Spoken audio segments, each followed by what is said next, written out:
Living in the White House is a pretty sweet situation. You have gorgeous meals made for you by the White House kitchen staff. You're given a $100,000 redecorating budget, and you have a team of dozens of people ready to cater to your every need. However, there are also some caveats to living in the White House. You aren't allowed to open windows, change certain rooms, go where you want without approval, or even own an iPhone without it having intense security settings that liken it to a child's phone. That all being said, leaving the White House can be a pretty jarring experience. When presidents and their families head back to normal life, they're given 7 months of transition funding, 10 years of Secret Service protection, and 30 months of private staff with a salary not exceeding $150,000. So they're not exactly tossed out into the cold, but there is a lot of adjusting that needs to happen. But the big question is, where do they go? We'll see just how much these spaces cost, where they are, and why exactly the former presidents chose to live there. Barack Obama. Obama was president from 2009 to 2017,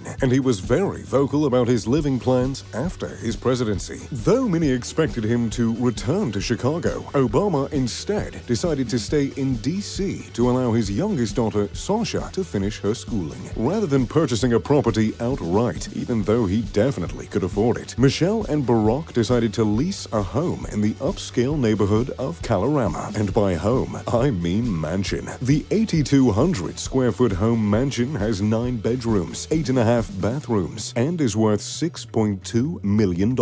Given that Washington, D.C. contains some of the most expensive homes in the world, that price does make a bit of sense. And though the exterior of the home has a charming vintage cottage appeal, the inside is the polar opposite, a minimalist modern design. The kitchen features white, gray, and black accents, which are also found throughout the rest of the home. There are state-of-the-art appliances, and with no more White House kitchen staff serving up meals, I have a feeling they get some use. There is also an area in the kitchen reserved for storing books or drinks, if that's more your style. If it were me, I'd probably put, well, both. Beyond the living room, there are several sitting areas. The window panels tie the exterior of the house to the interior with their vintage design, while also sporting the sleek lines and minimalist colors that are found in the interior of the home. The main living room is subtle and cozy, with a big fireplace for wintry nights, and yes, more gray and white. The dining room sports a weathered wood ceiling, which contrasts the white walls and dark wood floor original to the home. There's also a chandelier that is